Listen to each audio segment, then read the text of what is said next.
आज के मुख्य अतिथि श्री सतपाल लांबा जी, उनका हार्दिक स्वागत है।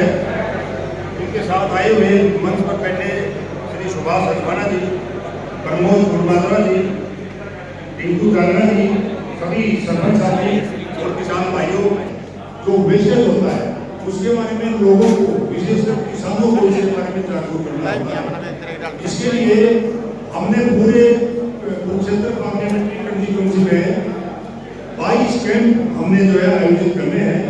आज हमारा एक दूसरा जो है कैंप है। कल ही जो है हमारा रादौर में कैंप था, उसमें माननीय कृषि मंत्री श्री श्याम सिंह जी राणा वहाँ पर मौजूद थे, उनसे हमने शुरुआत की है। आज ये दूसरा प्रोग्राम जो है आपके गांव में हमने आयोजित किया है, जिसमें श्री सतपाल लांबा जी हमारे जो मौजूदा विधायक हैं वो यहाँ पर मंदिर है। वो एक अच्छे किसान भी है, कहते होने के साथ साथ बहुत अच्छे प्रोग्रेसिव फार्मर भी है। नेचुरल फार्मिंग का उन्हें काफी अच्छा शौक है। तो मैं ज्यादा, क्योंकि यहाँ काफी लगता है जो आपको किसानों के अनेक तरह के जो किस्म है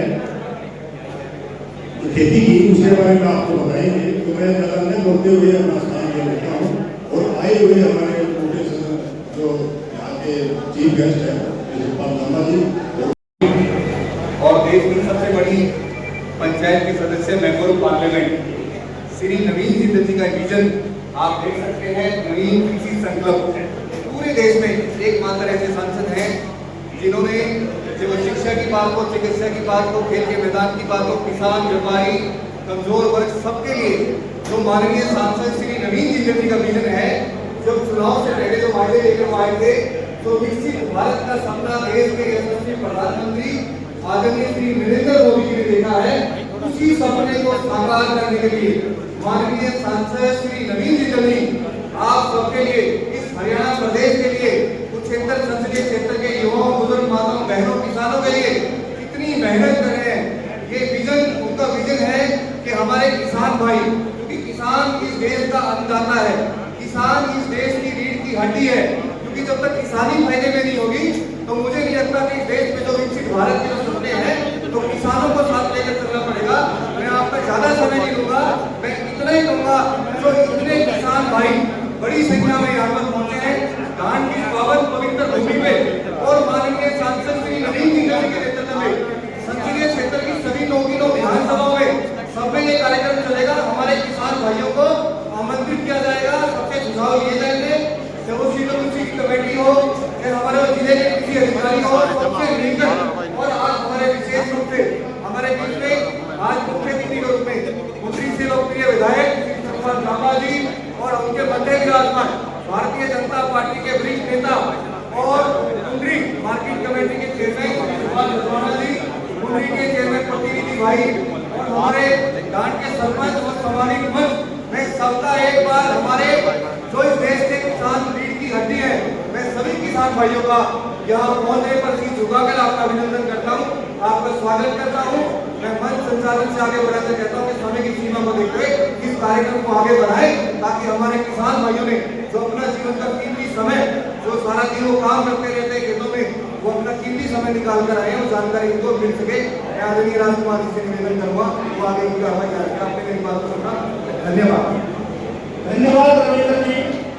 मैं आज इस कार्यक्रम के जो सहयोग, हमारा इस कार्यक्रम का मुख्य उद्देश्य देखते हैं कि ज्यादा से ज्यादा किसान साथियों का फायदा हो। आप इस कार्यक्रम में पहुंचे सभी किसान साथियों का बहुत बहुत धन्यवाद। और सांसद नवीन जलपान की व्यवस्था है और बाहर एमएसपी है जहां पर किसान साथी दवाई ले सकते हैं। जहां दिया है कि कुरुक्षेत्र के जितने किसान हैं उन्हें विकसित बनाना है। इसके लिए चाहे वो आधुनिक खेती हो, आय में बढ़ोतरी या भंडारण सुविधाएं, आज इस नवीन कृषि संकल्प के माध्यम से हम हमारे किसान भाइयों के साथ उस सपने को पूरा करने की कोशिश करेंगे। आज जो हमारी सबसे बड़ी चुनौती है कि आपके हाथ से उगाया हुआ 10 में से 1 दाना आज बर्बाद जा रहा है, 10 में से 2 फल सब्जी आज बर्बाद जा रही है। सोचिए इससे हम कितने लोगों का पेट भर सकते हैं, सोचिए इससे आप लोगों की आय कितनी गुना कम हो जाती है। इसीलिए नवीन जिंदल फाउंडेशन और सेंट्रल वेयर हाउसिंग कॉर्पोरेशन केंद्रीय भंडार निगम के समन्वय से हमने नवीन कृषि संकल्प शुरू किया है। किसी भी लोकसभा के लिए किया जाने वाला ये ऐसा पहला कार्यक्रम है। इसमें हम पूरी कुरुक्षेत्र लोकसभा में 22 से 23 सभाएं करेंगे। आप जैसे किसानों के साथ हम आपके जो कठिनाइयां हैं उनके बारे में जानेंगे, भंडारण सुविधाओं के बारे में आपको जागरूक भी करेंगे। सेंट्रल वेयर हाउसिंग कॉर्पोरेशन देश की अव्वल वेयर हाउसिंग कॉर्पोरेशन है। वो पूरे देश में वेयर हाउस बनाती है। आप सब जानते हैं कि वेयर हाउस हमारे लिए कितनी जरूरी है। जब कभी बारिश आ जाए, जब कभी सीजन हो जाए, तो वेयर हाउस ही जो है आपातकाल में भी हमारी सहायता करते हैं। और खाद को भी भंडारण करने के लिए वेयर हाउस एकदम कारगर है। साथ ही साथ आने वाले समय में जैसे फूड प्रोसेसिंग, कोल्ड स्टोरेज जैसी अन्य सुविधाओं का विस्तार भी इन वेयर हाउसों के माध्यम से ही होता है। पर मैं ये जानता हूँ, क्योंकि मैं खुद भी एक किसान का बेटा हूँ, कि ये एक मुश्किल काम है। पर मैं आपको याद दिला दूं, आज से 30 साल पहले जब माननीय सांसद श्री नवीन जिंदल जी ने हर भारतीय के तिरंगा फहराने की लड़ाई लड़ी थी, तब भी उन्हें यही कहा गया था कि ये मुश्किल काम है। पर मैं आप सबको आश्वस्त करता हूँ कि पूरे दृढ़ निश्चय के साथ हम इतने दिन पहले यहाँ पे किसान भाई बोलते हैं, उनका अभिनंदन है, स्वागत है। और आज जो हमारे बड़े भाई, हमारे बड़े लोकप्रिय सांसद नवीन जिंदल की जो टीम पहुंची है, इसमें हमारे धर्मवीर जी हैं, उनका भी यहाँ पे अभिनंदन है, स्वागत है। हमारे जो टीम के में जो मेंबर है, ईशान पांडे जी, आवेश जी, उनका भी अभिनंदन है, स्वागत है। हमारे रविंदर धीमान जी हैं, अरविंद गौतम जी हैं, उनका भी अभिनंदन है, स्वागत है। और हमारे नवनियुक्त जो हरियाणा सरकार में चेयरमैन बने हैं, उनको बधाई भी है और उनका स्वागत भी है। हमारे रविंदर प्रसाद जी, हमारे बड़े भाई सुभाष रंजवाना जी, जो हमारे चेयरमैन है, उनका भी अभिनंदन है, स्वागत है। हमारे नगर पालिका के चेयरमैन प्रतिनिधि राकेश गोस्वामी, उनका भी अभिनंदन है, स्वागत है। हमारे मार्केट कमेटी के चेयरमैन कृष्ण जी, उनका भी अभिनंदन है, स्वागत है।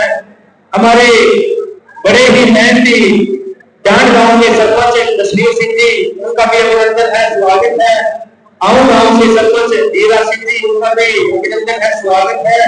हमारे छोटे भाई प्रमोद कुमार जी, हमारे भाई रामपाल गुरुदेव जी गांव, हमारे छोटे भाई कृष्ण सरपंच जाजरपुर बलवंत गोडर जी, हमारे बड़े भाई रमेश वागरा जी, हमारे घर से सरपंच प्रतिनिधि साहब सिंह जी, ओम प्रकाश पगड़ावा जी, श्याम सुंदर जी पूर्व सरपंच को, कुलदीप गुर्जर जी जोड़ी, संजय लाला जी गुलाब सिंह जी, डांड कृष्ण कौर जी, महेंद्र ठाकुर जी, रघुवीर देव जी, ईश्वर साकरा जी, जो चेयरमैन प्रतिनिधि है, हमारे डांड ब्लॉक के कश्मीर सरपंच जी पगड़ावा से, और पत्रकार छायाकार को किसी का अगर ये नाम भूल गया उसके लिए समय है। साथियों, आज हम बड़े महत्वपूर्ण विषय पे यहाँ पे इकट्ठा हुए हैं। भारत सरकार, हरियाणा सरकार एक ही मकसद है कि हमारे किसानों की जो आय है उसको कैसे दोगुना किया जा सके। और जो आज ये अनाज भंडारण की जो स्कीम आप लोगों के साथ पास लेके आए हैं, ये उनके लिए है जिस गांव के पास जमीन ज्यादा है। मान लीजिए मेरा गांव दुलियानी है, पटवा बेड़ी है, बहुत सारे ऐसे गांव है, यहाँ पे रसूलपुर है, खेड़ी रायवाड़ी है, क्योंकि बस पंचायत की जमीन स्पेस होती है, ज्यादा होती है। अगर वो मिनिमम कम से कम 5 एकड़ और ज्यादा डिपेंड है कि उनके पास कितनी जमीन है। अगर वो CWC जो हमारा सेंटर वेयर हाउस जो कॉर्पोरेशन है, उसके लिए अगर आप हमें जमीन दोगे 33 साल के लिए, ये पट्टे जाएगी और जो वेयर हाउस है वो वहां पे गोदाम बनाएंगे जहां पे हम अपने अनाज को भंडारण कर सके। उसके लिए जो भी वहां का कलेक्टर रेट है, उस कलेक्टर रेट का आपको 5% सालाना देंगे। मान लीजिए कि जैसे मेरे गांव का 30 लाख रुपए का कलेक्टर रेट है, तो 1.5 लाख रुपया एक घंटे का वो वहां पे वो उसका रेंट पे करेंगे। अगर ऐसे ही किसी का कलेक्टर रेट ज्यादा है तो ज्यादा मिलेगा। तो इस तरह हम अपने जो पंचायत है उसको हम सोर्स ऑफ इनकम भी बना सकते हैं। और ये कोई इस पे कोई पाबंदी नहीं है, चाहे आप 10 किलो दो, 20 दो, 30 दो, जितने आपकी कैपेसिटी है पंचायत की अगर देना चाहे तो इससे क्या होगी, हमारी जो पंचायतें सशक्त होगी। और सबसे बड़ा जो फायदा होगा जो हमारे किसान भाई है कि एक सीजन में जब कोई फसल कर लेते हैं और उसका एक उचित मूल्य बाजार में नहीं मिलता क्योंकि एकदम सारी फसल आ जाती है। अगर हम उस फसल को वहां पे स्टोर करेंगे उसके ऊपर भी 30% का डिस्काउंट मिलता है किसान को। तो हमारा क्या फायदा होगा, एक तो हमें अपनी फसल थोड़े दाम पे नहीं बेचनी पड़ेगी, उसको हम स्टोरेज कर देंगे। जैसे ही मार्केट में अच्छा मूल्य आएगा हम उसको वहां से निकाल के फिर मार्केट में सेल कर सकते हैं। इससे क्या होगा, हमारे किसानों को हमारा जो रेट है वो अच्छा मिलेगा। और हम क्या देखते हैं, अगर बात करें अमेरिका की, अमेरिका क्या करता है, उसके बड़े बड़े स्टोरेज है, वो क्या कर देता है और उसके बाद में दुनिया में लगता है कि इस देश में इसमें गेहूं की कमी है, वो उसको बेचता है। तो इसी प्रकार किसान भी अगर अपनी फसल को स्टोर करेगा और जब वो उचित मूल्य बाजार में आएगा उसको सेल करके अपनी इनकम को दोगुना तीगुना कर सकता है। अब हमने खेती केवल मेहनत से नहीं करनी, हमने बल से नहीं करनी, हमने दिमाग से भी खेती करनी है। अब किसान को एक बिजनेसमैन की तरह सोचना पड़ेगा। किसान मतलब अन्नदाता कैसे होगा। अब प्राकृतिक खेती के बारे में मैं आप लोगों से बात करूंगा। प्राकृतिक खेती में अगर आप लोग फसल उगाओगे, अगर ऐसे उनको स्टोर करोगे तो जब भी अच्छा मूल्य मिलेगा वो कई गुना दामों में बिकता है। आज बहुत सारे किसान भाई हैं जो प्राकृतिक खेती कर रहे हैं और वो 2-3 गुना उनको रेट मिल रहा है और उनकी फसलें हाथों हाथ बिक जाती है। मैं खुद एक किसान हूं और मैं प्राकृतिक खेती कर रहा हूं और जैसे खड़ी जैसे मैंने अभी जीरी लगा रहे हैं तो पहले ही दाम आ रहे थे कि मुझे तुम लेना, कोई 5 क्विंटल मांगता है, कोई 10 क्विंटल मांगता है। तो किसान भाइयों अब हमें बिजनेसमैन करना होगा। अगर हम मेहनत खेतों में कर रहे हैं तो उसका हमें उचित मूल्य मिलना चाहिए। किसान कभी अपनी मेहनत नहीं जोड़ता, वो क्या करता है, ठेका जोड़ लेगा, पानी जोड़ लेगा, बिजली जोड़ लेगा, लेकिन जब अपनी खुद की मेहनत कभी नहीं जोड़ता। और अब हमने अपनी मेहनत की जोड़नी है अपने उसी खेत से एक बिजनेस, एक बड़ी सोच, वेबसाइट बन के अगर हम सोचेंगे तो हम उसी खेत से कई गुना आमदन का फायदा उठा सकते हैं। आज यहाँ आने का एक ही मकसद है कि हमने जो हमारी सरकार की, केंद्र सरकार की, राज्य सरकार की जो स्कीमें हैं, योजनाएं हैं, उनका लाभ उठाना चाहिए। हम कहां पीछे रह जाते हैं कि हम उन स्कीमों का फायदा उठाते नहीं है, या हमें उन स्कीमों के बारे में, योजनाओं के बारे में पता ही नहीं चलता। तो हमें उनका पता करना चाहिए। इसलिए सरकार आपके द्वार आई है।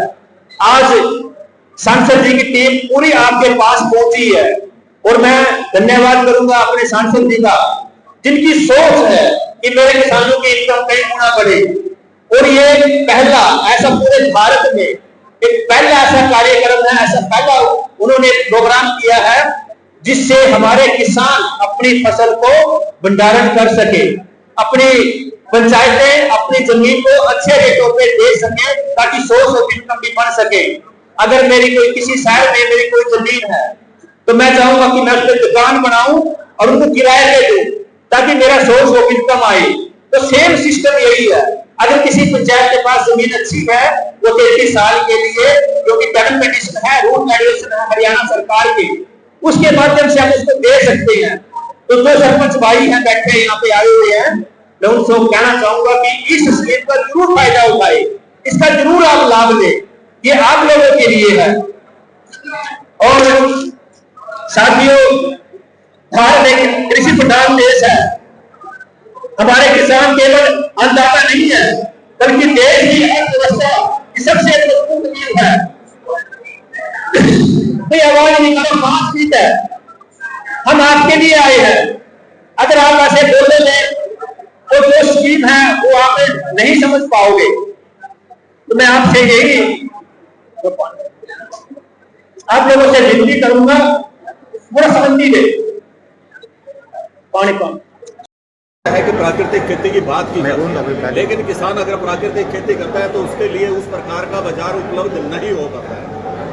देखिए जयपाल जी, सबसे पहले आपके सभी दर्शकों को नमस्कार है, राम राम है। सबसे पहले मैं बात करूँगा विषय की, आज हम इस उपलक्ष्य में यहाँ पे एकत्रित हुए हैं। जो हमारे केंद्र सरकार की केंद्रीय जो अनाज भंडारण की जो स्कीम है, आज हमारे लोकप्रिय सांसद जितेंद्र जी ने उसको गांव-गांव तक पहुँचाने का निर्णय लिया है और उसी उपलक्ष्य में आज हम गाँव डांड में यहाँ पे इकट्ठा हुए हैं। ये एक ऐसी स्कीम है जिसमें हम किसान अपना अनाज भंडारण कर सकता है। जब मार्केट में उसका उचित मूल्य आएगा तभी वो उसको मार्केट में सेल कर सकता है। अब ये भंडारण कैसे ओपन हो सकते हैं, कैसे खुलेंगे, इसके बारे में भी बताया गया है कि पंचायत, अगर कोई पंचायत चाहे 33 साल के लिए पट्टे पे अपनी ज़मीन CWC को ले सकती है। अगर CWC उसको लेके उसको जो उसका करेक्टर रेट होता है, करेक्टर रेट में उसको 5% सालाना मिलेगा और 5 साल बाद 5% उसमें बढ़ोतरी भी होगी। इससे क्या होगा, तो हमारी पंचायतों की जो आय है वो बढ़ेगी। दूसरा, हमारे किसानों को अपने आसपास में एक भंडारण का स्थान मिल जाएगा। इससे क्या होगा, भंडारण करेंगे, मान लो कि आलू की है, आलू पैदावार हो गई है। अब आलू ऑन टाइम पे जब आता है, क्या पर 2 रुपये किलो आ जाए, रुपये किलो आ जाता है। अगर हम उस टाइम उसको भंडारण कर लेंगे, जब उसका पीक सीजन होता है, जब मार्केट में डिमांड बढ़ जाती है आलू की, तो किसान वहाँ से निकाल के मार्केट में उसको बेच सकता है। इससे क्या होगा कि उसकी जो फसल है वो बोरियों के भाव नहीं गई है। दूसरा, उसको अच्छा मूल्य मिल गया है। और दूसरी बात है, जो भी किसान इस भंडारण में अपने अनाज को भंडार करेगा, उस पर 30% का डिस्काउंट, जो भी रेट होता है उसका 30% उसमें डिस्काउंट भी मिलेगा। इससे हमारे किसान भाइयों की आय बढ़ेगी।